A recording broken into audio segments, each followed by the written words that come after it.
সবাইকে স্বাগত। আশা করি সবাই ভালো আছেন। ফটোশপের ছোট্ট একটি টিউটোরিয়াল নিয়ে হাজির হয়েছি। আমরা ফটোশপ বিভিন্ন ভার্সন ব্যবহার করে থাকি। আমি অ্যাডোব ফটোশপ সিএস এই ভার্সনটাই দেখাবো। টিপস বা একটা সমস্যায় আমি বেশ কিছুদিন যাবৎ অনুভব করছি, সেটারই আমি সলিউশন করার চেষ্টা করব। আমি মনে করেন একটা নতুন পেজ নিব,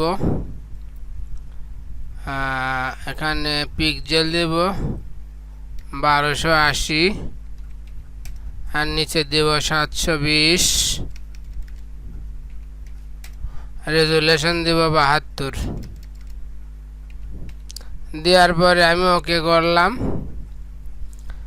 এখান থেকে ওকে করলাম। এরপরে আমি যে কোনো একটি ছবি নিয়ে আসবো। সে ধরুন এই ছবিটা আমি এখন মুভ টুলের সাহায্যে ওখানে নিব। নিলে লক্ষ্য করুন সাদা কালো হয়ে যাচ্ছে। এর সমাধান কি?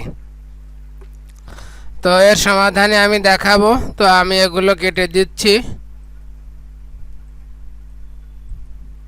আমি ফাইলে যাব, নিউতে যাব, ঠিক একইভাবে 1280 পিক্সেল, 720 পিক্সেল।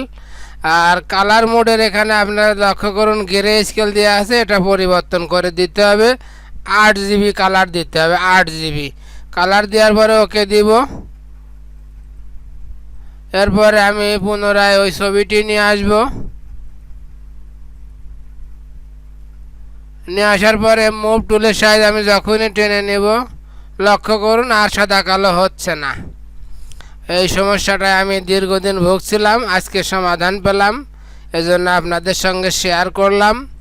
আমার টিউটোরিয়ালটি ভালো লেগে থাকলে লাইক কমেন্ট করবেন। আর আপনি আমার চ্যানেলের নতুন দর্শক হয়ে থাকলে সাবস্ক্রাইব করতে ভুলবেন না। সবাইকে ধন্যবাদ।